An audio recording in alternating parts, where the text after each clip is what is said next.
Assalomu alaykum barchaga. Sizlar bilan Amir. Biokimyo kursi va bugungi mavzuyimiz vitamin D metabolizmi.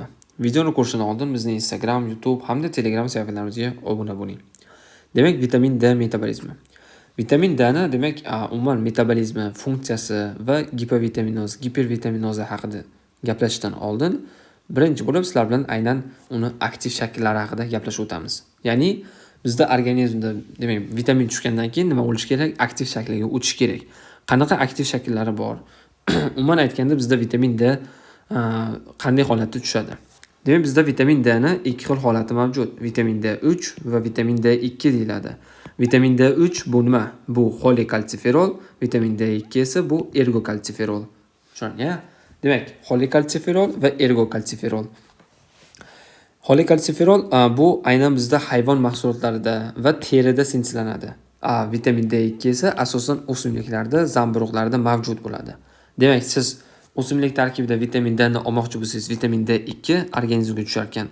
Lekin misol uchun hayvon mahsulotlarini iste'mol qilish orqali vitamin D3 olinar ekan va bizda quyoshga chiqib vitamin D ni sinchilab kel deyshadi-ku. Ya'ni quyoshda yursang, baquvvat bo'lasan, suyaklaring demak yaxshi bo'ladi. Demak, yaxshi rivojlanasan, katta bo'lasan deb demak yoshligimizda aytishgan. Mana shu yoshligimizdagi gap nimaga? Sababi terimizda bizda vitamin D3 sinchlanadi. Tushundingmi? Qaysi vitamin? D aynan vitamin D3 ekan. Tushunga? Endi e'tibor beramiz buni metabolizmiga. Xo'p, vitamin D2 bu faqat ovqat bilan, vitamin D3 esa ham ovqat, ham terida sinchilanishi mumkin ekan. Xo'p, demak, terida qanday sinchilanyapti? E'tibor beringlar mana. Bu yerda hozir vitamin D ni umumiy metabolizmi haqida gaplashib ketamiz. Vitamin D3 demak, bizda terida hosil bo'ladi xolesteroldan. Kim orqali? Xolesterol. Xolesterol orqali sinchilanar ekan. Xolesterol 7-dehidroxolesterolga aylanadi terida. 7-dehidroxolesterol ultrabinafsha nurlari ta'sirida previtamin D3 ga aylanadi. Nima ekan? Previtamin D3. Xo'p, previtamin D3, ya'ni bu nima o'zi? Uni umuman aytganda bu o'zi xolikalsiferol o'zi. Xolikalsiferol, ya'ni vitamin D3 ni o'zi hosil bo'lyapti. Demak, vitamin D3 hosil bo'lyapti demak. Demak, bizda mana shu vitamin D3 hosil bo'ldi. Endi vitamin D3 nima ekan bu? Xolikalsiferol ekan. Endi bu qonga tushadi. Xo'p, qonda demak vitamin D bor ekan. Bo'ldi. Endi mana bu yerga e'tibor berib turasizlar. Ovqat tarkibida vitamin D2, D3 lar demak suriladi. Aynan ovqat yedingiz, yog'lardan parchalandi, vitamin D2, D3 lar ajraldi va mitsella holatida demak enteritslar kirdi. Enteritslar kirgandan keyin xilomikron tarkibida nima qilinadi? Xilomikron tarkibida demak qonga tushadi. Qonda sirkulyatsiya bo'lib jigarga boradi. Jigarga borishi shart. Jigarga bormasa aktivlanmaydi. Jigarsiz vitamin D aktivlana olmaydi. Xo'p, nima bo'ladi? Vitamin D jigarga boradi. Jigarda demak 25 gidroksilaza fermenti bor. Nima ekan? 25 gidroksilaza fermentimiz bor.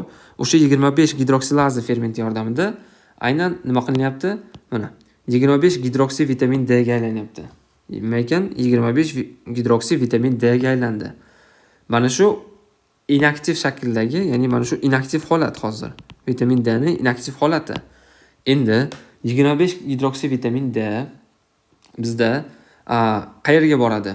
Srazu buyrakka bormaydi. Bu yerda xato keltirilgan. Bu yerda demak 25 gidroksi vitamin D birinchi bo'lib boryapti. Aynan nimaga chiqib ketadi? Aynan o't tarkibida chiqib ketadi. Ya'ni o't qopiga tushadi. O't tarkibida ichaklarga tushadi. Qayerga tushdi? Ichaklarga tushdi. Misol uchun duodenumga tushadi. Duodenumga tushgandan keyin yana alohida nima qilinadi?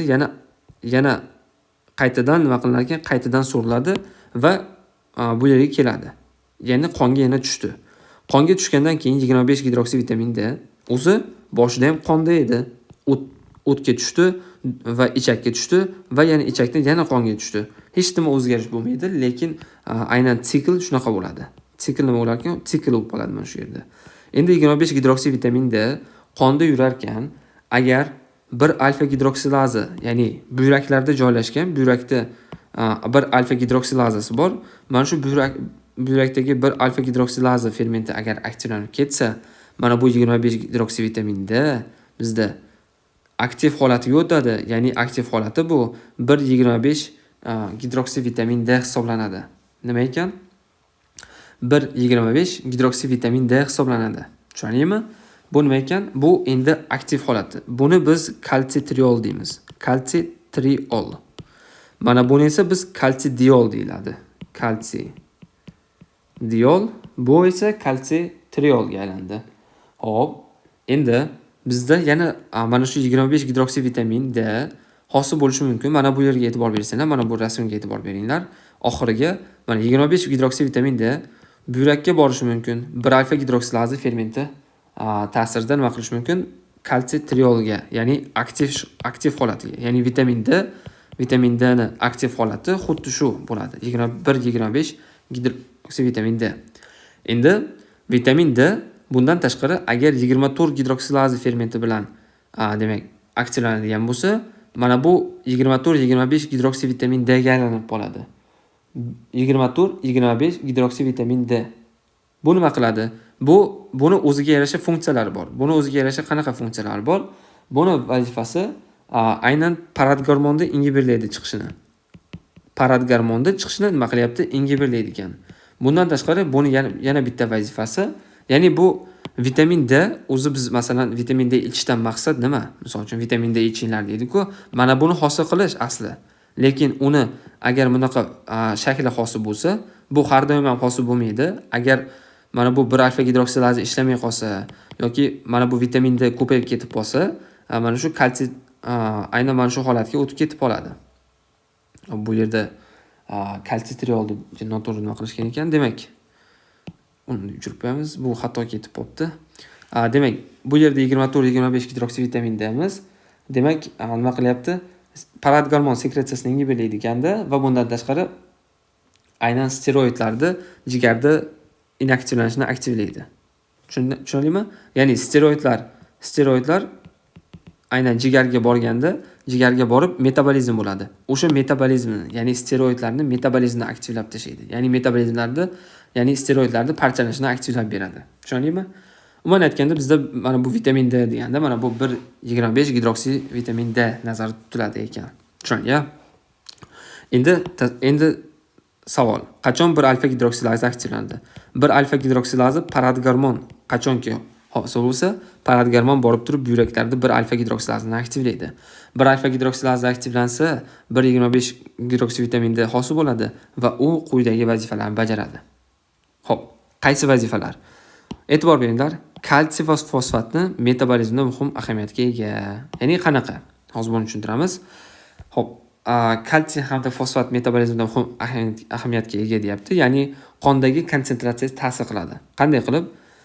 Bizda demak 1,25 gidroksivitamin D'miz, ya'ni o'sha kalsitriolimiz nima qilar ekan? Kalsitriol bizda demak eng asosiy vazifasi ichaklarga ta'sir qiladi. Ichaklarga ta'sir qilib kalsiy va fosfatlarni so'rilishini aktivlab berar ekan. Nima qilar ekan? Kalsiy hamda fosfatni so'rilishini aktivlab berar ekan. Xo'p, qayerda? Aynan demak ichaklarda. Endi qonga kalsiy ko'paydimi? Endi yana bir vazifasi bor buni. Agar kalsiy miqdori, agar mabodo kalsiy miqdori qonda kam bo'lsa, mana shu funksiyasi aktivlanib ketadi va qanaqa funksiya bu? Bu aynan suyakdan aynan kalsiyni tashqariga chiqishi, ya'ni qonga demak chiqib ketishini ta'minlab beradi. Nima ekan? E'tibor beringlar. Qonda nima qilyapti? Qonga kalsiyning chiqishini ta'minlab beradi. Va keyinchalik baribir kalsiy miqdori demak normaga o'tgandan keyin bu kalsiylar nima qiladi? Kalsiylar mana shu nimaga o'tadi? Ya'ni suyaklarga o'tib, suyakda mineralizatsiya qiladi. Va uchinchi narsa nima ekan? Uchinchi narsa bu mineralizatsiya. Ya'ni aynan kalsitriolimiz mineralizatsiyani aktivlaydi. Suyaklarga ta'sir qiladi. Suyaklarga ta'sir qilib mineralizatsiyani aktivlaydi. Ya'ni kalsiy hamda fosfatni birikishi va demak apatitlar, fosfopatitlarda hosil bo'lishini demak ta'minlab beradi. Ya'ni suyakda eng kerakli mahsulot, ya'ni suyakda demak qattiq bo'lib turishiga demak yordam berayotgan va eng asosiy demak modda ham mana shu kalsiy bilan fosfatni birikishidan hosil bo'ladi. Tushundingmi? Bu mineralizatsiya hodisasi deyiladi mana shu. Endi e'tibor beringlar. Mana bu yerda chalkashib ketmanglar.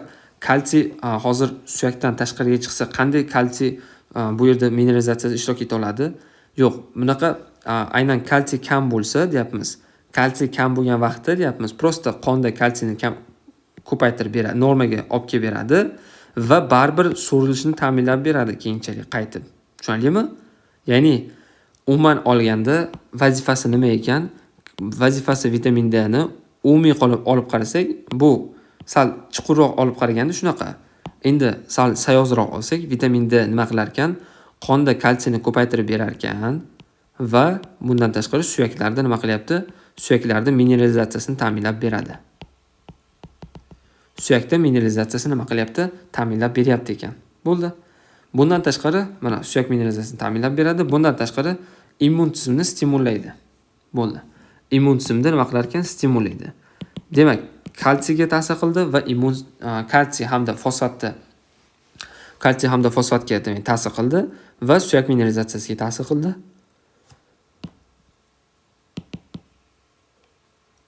Immun tizimini aktivladi.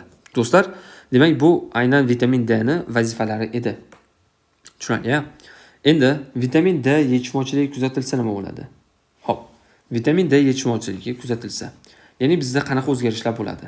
Endi birinchi vitamin D ni yetishmovchilik birinchi bo'lib sabablarini ko'rib chiqamiz. Sabablari birinchi o'rinda terida sintezi kamayishi, ya'ni quyoshda kam yurishi hisobiga bo'lishi mumkin. Ya'ni misol uchun domda yuradiganlar, ya'ni aynan domda yashaydiganlar, hovlida yashaydiganlarga nisbatan suyaklari sal mo'rtroq bo'ladi. Sababi nima? Sababi hovlida yurganda nima bo'ladi? Hovlida tashqariga chiqariladi. Albatta quyosh tushsa hovliga keng hisob bo'ladi. Demak, hovlida nima bor? Quyosh bor. Va quyoshga chiqqanda vitamin D terilarida sinteslab yuradi. Endi yoshlikdan agar shunaqa domda katta bo'lgan bolani olib qarasak va hovlida katta bo'lgan bolani olib qarasak, hovlida katta bo'lgan odamda nisbatan suyaklari mustahkamroq bo'ladi. Domda yashaganga nisbatan. Men domda yashash yomon demoqchi emasman. Bu oddiy aynan quyosh yo'qligi, demak nima qiladi? Quyosh yo'qligi o'sha bemorda umuman odamda terida vitamin D sintezlanishiga kamayishiga olib keladi. Shuning uchun bolalarda yoshligidan demak nima qiladi? Quyoshga chiqarishdi, quyoshda o'ynab yurishini, ya'ni ko'chada o'ynab yurishni ta'minlash kerak bo'ladi. Tushundingmi? Terida sintezlanish kamayishi mumkin. Ya'ni bitta sababi, demak, ovqat bilan yetarli miqdorda qabul qilmaslik, ya'ni ozuqa tarkibida vitamin D kam bo'lishi yoki terida yaxshi sintezlanyapti, ovqat bilan yaxshi nima qilinyapti, ovqatda yaxshi, ovqat tarkibida vitamin D konsentratsiyasi normal, lekin ichakda so'rilishi buzilgan bo'lishi mumkin. Ya'ni malabsorpsiya hisobiga ichaklarda aynan so'rilishi buzilgan bo'lishi mumkin. Tushundingmi? Ya'ni vitamin D2 yoki ichakda nimani absorpsiyasi buziladi? Vitamin D2, vitamin D3 larda absorpsiyasi buzilishi hamda 25 gidroksi vitamin D ham nima bor? Bu ham demak qon ichaklarda yuradi dedik. Mana shu ikkalasini ham mana buni absorpsiyasi, buni qayta reabsorpsiyasi aynan ichaklarda buzilishi hisobiga kelib chiqishi mumkin. Misollar, qanaqa sabablar bo'lishi mumkin? Pankreatit misol uchun. Demak, umuman aytganda bizda lipidni demak hazmlanishi qachon buzilardi? Eslab olinglar. Lipid hazmlanishi qachon buzilsa, o'sha vaqtda vitamin D ham nima qiladi? Vitamin D ham aynan qonga tushishi kamayadi. Tushundingmi? Ya'ni lipid hazmlanishi qachon buzilishi mumkin? Lipid hazmlanishi birinchi o'rinda demak pankreas yaxshi ishlamasa va o't yo'llari, ya'ni o'tda qanaqadir muammo bo'lsa, ya'ni misol uchun toshi bo'ladimi yoki xolestaz bo'lib turadimi o'tda. Ya'ni umuman aytganda ichakka pankreatik sok yoki o't tushmasa nima bo'lmaydi? Ular tushmasa mana shu lipidlar hazmlanishi buzilib, ularda so'rilishi buziladi. Vitamin D ham o'sha lipidlar ichiga kirgizib yuborsak bo'ladi. Bo'ldi. Keyingi narsa bu jigar sirrozi. Jigar sirrozi sababli bo'lishi mumkin. Jigar sirrozi birinchidan jigar sirrozi bo'lgandan keyin aytdik 25 gidroksilaza yo'q. 25 gidroksilaza yo'q. Jigar mana vitamin D e'tibor beringlar. 25 gidroksilaza yordamida mana 25 gidroksilaza yordamida vitamin D 25 gidroksi vitamin D ga aylanib turadi. Endi mana shu yo'q bo'lsa, vitamin D bizda rol o'ynay olmaydi. Ya'ni siz ovqat tarkibida yoki misol uchun terida sintelanadimi vitamin D yoki tabletka ichasizmi, nima qilsangiz ham vitamin D ni kirgizdingiz, lekin u vitamin Dingiz aktivlanmaydi. Nimaga? Sababi jigar sirroz, jigarda funksiyasi buzilgan. Shuning uchun demak vitamin 25 gidroksilaza yetishmovchiligi hisobiga vitamin D yetishmovchiligi bo'lishi mumkin organizmda. Yoki sitoxrom P450 ni aktivlovchi preparatlar qabul qilish. Ya'ni bu qanaqa preparatlar? Bu misol uchun barbituratlar yoki alkogol ham nima qilishi mumkin? Alkogol ham vitamin D ni demak parchalab yuborishiga olib kelishi mumkin. Qanaqasiga parchalaydi? Aynan sitoxrom P450 ni ko'ryapsizlarmi? Sitoxrom P450 bu jigarda bor. Endi jigarda mana shu sitoxrom P450 25 gidroksi vitamin D ni nima qilishi mumkin? Inaktivlashiga olib keladi. Agar mana shu sitoxrom P450 juda ham aktivlanib ketsa, mana bu 25 gidroksi vitamin D ni demak qonda konsentratsiyasi natijada kamayib qoladi. Natijada bizda 25 gidroksi vitamin D kam bo'lsa, undan hosil bo'ladigan demak vitamin D ni aktiv shakllari kamayadi. Tushundingmi? Demak, jigarda ikki xil sabab bo'ldi. Yoki jigarda o'zini metabolizmi buzilishi yoki jigarda o'sha 25 gidroksi vitamin D ni aynan 25 gidroksi vitamin D ni demak inaktivlanishi bo'lishi. Va keyingi sabab bu alfa 1 gidroksilaza yetishmovchiligi. Alfa 1 gidroksilaza nima uchun kerak dedik? Alfa 1 gidroksilaza bizda demak 25 gidroksi vitamin D ni nima qiladi? 25 gidroksi vitamin D ga aylantirib beradi dedik. Ya'ni aktiv holatga aylantirib beradi dedik. Endi mana shu bu ham yetishmasa, demak nima bo'ladi? Aktiv holati bo'lmaydi-da, vitamin D yetishmovchiligining belgilari paydo bo'ladi. Xo'p. Bu qachon bo'lishi mumkin? Bunga sabab bo'lishi mumkin surunkali buyrak yetishmovchiligi yoki irsiy sabablar bo'lishi mumkin.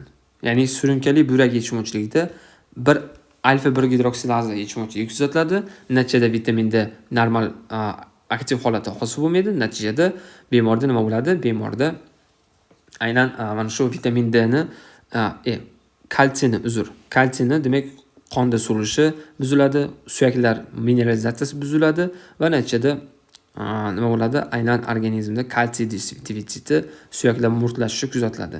Shu sababdan surunkali buyrak yetishmovchiligi bo'lgan odamda shu demak belgilar, ya'ni suyak murtlashishlari kuzatilishi mumkin.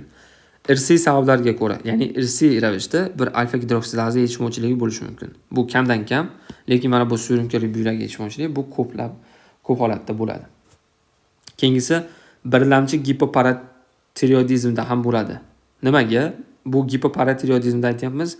Sababi bizda bilasizlar, paratireoid gland nima hosil qiladi? O'zidan paratgormon hosil qiladi. Lekin bu gipoparatireoidizmda esa paratgormon kam bo'lsa, demak bir alfa gidroksilazani ham vazifasi ham, ya'ni funksiyasi ham kam. Ya'ni bu ham inaktiv holatda bo'ladi. Natijada bu inaktiv holatda bo'lsa, mana bu aytgan hozirgi reaksiyamiz bo'lmaydi. Ya'ni vitamin D aktiv holatga o'ta olmaydi. Shu sababdan vitamin D o'z vazifasini bajara olmaydi. Ya'ni vitamin D ni yetishmovchiligi kuzatiladi. Har doim vitamin D umuman bir nima yetishmaydi deganda, demak u tashqaridan kelishi kamaygan yoki terida sinteslanishi kamaygan deb nima qilmaymiz, fikrlamaymiz ekan. Tushundingmi? Ya'ni u vitamin D siz terida normal sintetlaysiz ham yoki ovqat tarkibida normal kelib tursa ham, jigarda aktivlanmasa, buyraklarga borib aktivlanmasa, u vitamin Dingiz kerak emas organizmga. Tushundingmi? Shuning uchun umumiy qilib mana shu hammasini vitamin D yetishmovchiligining sabablari deb aytib ketyapmiz. Xo'p. Endi gipovitaminoz D bo'lsa nima bo'ladi?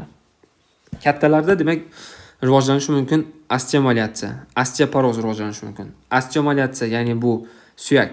Ikkalasida ham nima bo'lyapti? Ikkalasida ham mineralizatsiya buzilgan bo'ladi.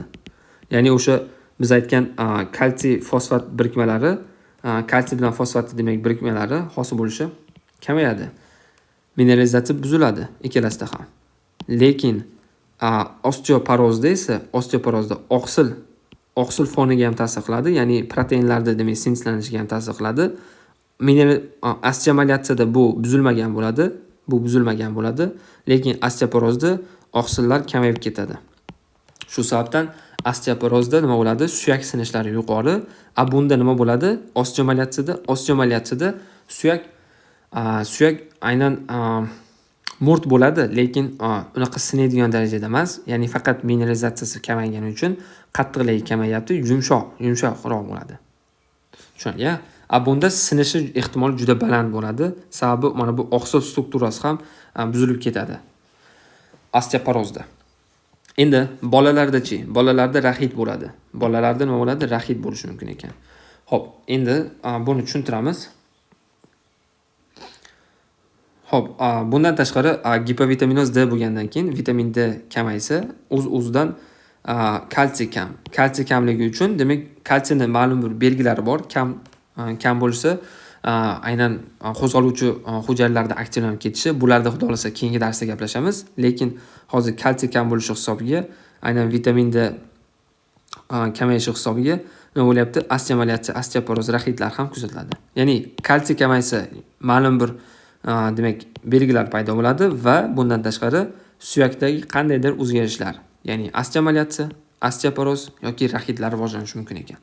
Xo'p, osteomaliatsiya va raxit bu nima degani?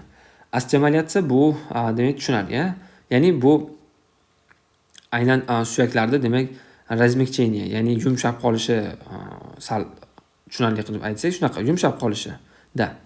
Endi osteomaliatsiyada bu kattalarda уже skelet nima bo'lgan? Skelet hamma joyi rivojlanib bo'lgan, suyak o'smaydi, suyakda hamma joyi rivojlanib bo'lgan.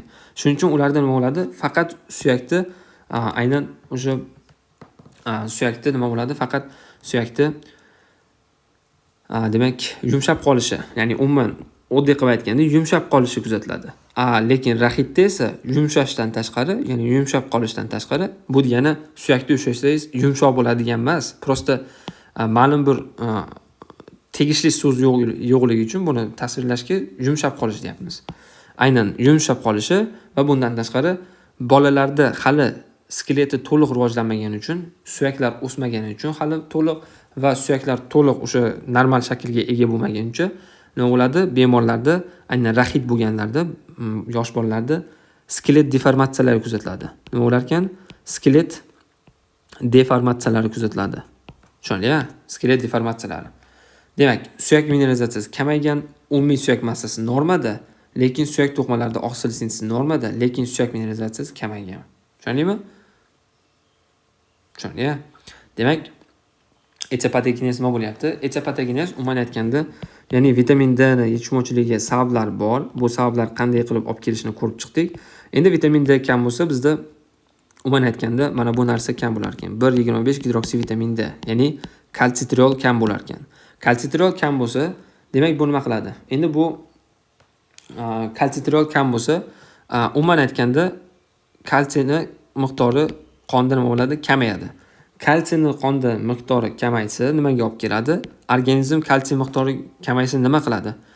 Kalsiy miqdori kamaysa, bu aynan paratgormonni sintezini aktivlab beradi. Ya'ni paratiroid glandlar bor, paratiroid glandlar bor. Aynan mana shu paratiroid glandga aytadiki, bizda kalsiy kamaydi qonda. Endi kalsiyni ko'paytirish uchun nima qilishimiz kerak desa, bu nima qiladi? Paratgormonni chiqaradi. Paratgormon chiqib turib, nima qiladi? Paratgormon boradi. Paratgormon endi bizda suyaklarga borib turib, suyaklarga boradi. Suyaklarda kalsiyni qonga chiqarishni ta'minlab beradi. Ya'ni suyaklarda rezorpsiyasini ta'minlaydi. Suyaklar rezorpsiyasi deganda, suyakda umuman aytganda suyak rezorpsiyasi va suyakda yoki demineralizatsiyasini ta'minlaydi. Agar rezorpsiya bo'lsa, suyakda oqsil kamayadi. Oqsil kamayib va kalsiy ham kamayadi suyakda. Agar demineralizatsiyani o'zi bo'lsa, kalsiyni o'zi kamayar ekan. Tushundingmi? Paratgormon endi aynan vitamin D yetishmovchiligida ko'proq mana shu demineralizatsiyaga olib keladi. Nima qilar ekan? Ko'proq birinchi bo'lib demineralizatsiyaga olib keladi. Demineralizatsiyaga olib kelgandan keyin, ya'ni kalsiyni nima qildi? Bu kalsiyni miqdorini demak qonda normallashtirish uchun harakat qilyapti paratgormon. Tushundingmi? Va bundan tashqari paratgarmon buyraklarga boradi. Buyraklarga borib, demak buyraklarga boradi. Buyraklarga borib kalsiyni so'rishini ta'minlab beradi. Kalsiy so'rishini aktivlaydi, lekin fosfatlarni so'rishini kamaytiradi. Fosfat kamaysa, yana mineralizatsiyaga nima bor? Mineralizatsiyaga yana bitta ta'siri bor. Birinchidan, fosfat kamayapti. Fosfat qonda kamayib ketib, paratgarmon ko'paygani uchun fosfat kamayib ketadi qonda, sababi buyraklar orqali, siydik orqali chiqib ketishi ko'payib ketyapti. Natijada nima bo'lyapti? Natijada mana bu suyaklarga kalsiy hamda fosfat kamayib ketyapti. Umuman olganda e'tibor bersanglar, suyakda nima bo'lyapti? Suyakda aynan kalsiy hamda fosfat kamayib ketyapti. Endi bular kamaygandan keyin mineralizatsiya yo'qmi? Ya'ni kalsiy bilan fosfat birikib, ular hosil qiladigan narsa yo'qmi? Natijada nima bo'ladi? Bemorda demak o'sha osteomaliatsiya va skelet deformatsiyalari kuzatilishi mumkin. Tushunarlimi? O'zi aslida aynan bizda suyak, ma'lum bir suyak o'sayotgan vaqtda, e'tibor beringlar, o'sayotgan vaqtda u birinchi xiryash bo'ladi. O'sha xiryashni endi nima bo'ladi? O'sha xiryashni demak suyakka aylanishi kamayib qoladi. Sababi kalsiy fosfatlar yo'q. Kalsiy fosfatlar bo'lganda o'sha tog'ay deydimi, xiryashni. O'sha xiryash bor. Ana shu xiryash holatda bo'ladi. Suyak o'sayotgan vaqtda endi mana shu kalsiy agar normal kelib tursa, kalsiy fosfatlar normal kelib tursa, bu xiryash keyinchalik suyak, ya'ni kost, ruschasiga kost deymiz, kostga, ya'ni suyakka aylanadi. Lekin hozir kalsiy fosfatlar kam bo'lgani uchun xiryash holatida qolib ketib, bolalarda nima bo'ladi? Bolalarda ma'lum bir spetsifik belgilar paydo bo'ladi. Tushunga? Endi osteomaliatsiya hamda raxitga umumiy belgilar bor va hamda spetsifik belgilar bor. Xo'p, umumiy belgilarda nima? Diffuz og'riqlar, suyak va bo'g'imlarda og'riqlar kuzatilishi, muskul kuchsizligi, suyaklar mo'rtlashuvi va muskullar spazm holatlari bo'ladi. Bular kalsiyni kamayishi hisobiga bo'lyapti. Hammasi kalsiy kamaysa ham muskul spazmlar kuzatiladi. Va bundan tashqari bizda spetsifik belgilar bor. Bu faqat raxitga xos. Faqat nima ekan? Bolalarda o'sha uchraydigan vitamin D kamligi raxitga xos ekan. 1 yoshdan kichik bolalarda ko'pincha nima bo'ladi? Ko'pincha ularda ensa sohasida soch kamayib qoladi. Tushunarlimi? Ensa sohasida soch kamayishi boshni soch qismlari ko'p terlaydi.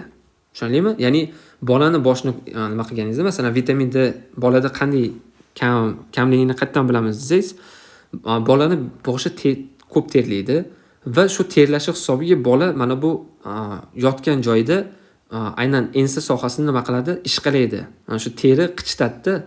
Terida mana shu aynan ter ajralsa, u qichitadi. Turaversa qichitadi va natijada bola nima qiladi? O'sha ensa sohasini demak ishqalaydi. Ishqalagandan keyin u yerda soch qanday rivojlansin? Ensa sohasida shuning uchun soch kamayadi. Tushundingmi? Tushundingmi? Bundan tashqari aynan bizda nima rivojlanadi? Bizda bosh suyagida demak nima bosh suyagida kraniotabes rivojlanadi, ya'ni peshona sohasi kattalashi, shunday holatlar kuzatiladi. Ya'ni peshona sohasi demak kattalashgan va umuman aytganda aynan bolani boshi demak sal kattaroq bo'ladi. Ya'ni nimasiga nisbatan kattaroq holatda qolib ketadi. Tushundingmi? Ya'ni kraniotabes bo'ladi. Hozir tushuntiramiz buni bu yerda. Va peshona bo'rtgan holatda bo'ladi. Qorni shishgan, skelet deformatsiyalari kuzatiladi. Skelet deformatsiyalarida yavni narsa mana bu narsa. Buni hozir tushuntiramiz. Bu nima? Bu oyoqlarda rasmini chizdim. Oyoqlarda masalan normada oyoq bunday tursa, endi ularda nima bo'ladi? Mana shu oyoq endi mana shunday holatga o'tib qoladi. Ya'ni H yoki O shakliga o'tib qoladi. Hozir tushuntiramiz buni. Va bolalar qo'rqoq bo'lib qoladi. Ya'ni tez cho'chib ketadi. Terida demak nima bo'lyapti? Boladan demak masalan oyisidan shikoyatlarni so'rayotganda bola ko'p ya'ni qo'rqoq bo'lib qoldimi? Ya'ni bola cho'chib ketyaptimi sal narsaga ham yoki bolada o'sha terida nima bo'lyapti? Teri aynan bolani o'sha boshi ko'p terdayaptimi? Va o'sha soch sohasini ko'rsangiz, boshida demak bosh qismlarida demak soch kamaygan bo'ladi, aynan o'sha ensa sohalarida va kraniotabes peshona bo'rtganligini ko'rasiz. Agar raxit o'sha rivojlangan bo'lsa, o'sha mana bunaqa deformatsiyalar kuzatilgan bo'lsa, o'sha yomon. Mana hozirgi aytgan skelet deformatsiyalarimiz shunaqa bo'ladi. Ya'ni mana bu normal holatda oyog'ingiz. Endi mana bu rahit bo'lgan bolalarda e'tibor bersanglar, mana har xil deformatsiyalar kuzatilyapti. Mana bu yerda ko'proq O ekan, lekin mana bunaqa X shaklida ham bo'ladi. X deyiladi. Buni O shakli deyiladi. Bu nima sababli bo'lyapti? Bu sababi suyak rivojlanayotgan vaqtda endi bola yurishni boshlaydi mana. Nimaga bu skelet deformatsiyalar уже 1 yoshdan keyin rivojlanadi? Sababi bola уже turishni boshlagandan keyin bola turadi. Bola turgandan keyin nima qiladi? Oyoqlarga nagruzka keladi, to'g'rimi? Oyoqqa butun vaznni tashlaydi. Butun vaznni tashlagandan keyin oyoq buni to'g'ri holatda, agar suyaklar normal bo'lsa, oyoq nima qiladi? Oyoq shunday holatda qoladi. Agar suyaklar murt bo'lsa, suyaklarda kalsiylar, fosfatlar kam bo'lsa, nima bo'lar ekan? U mana bu vaznni ko'taraman deb deformatsiya bo'lib qoladi. Tasavvur qiling. Mana bunga shunday hozir yuk tashladingiz, suyak murt, suyakda kalsiy fosfatlar kam, sinmaydi, lekin mana bunaqa demak nima bo'lib qoladi? Aynan deformatsiya bo'lib qoladi suyakga. Tushundingmi? Mana shunaqa deformatsiya bo'lib qoladi. Bu qachondan bo'lar ekan? Bu 1 yoshdan kichik emas, 1 yoshdan keyin bo'ladi. Ya'ni 1 yoshdan keyin уже bola turishni boshlaydi, yurishni boshlaydi. Yurishni boshlagan vaqtidan boshlab bemorda уже bilinadi rahit belgilari.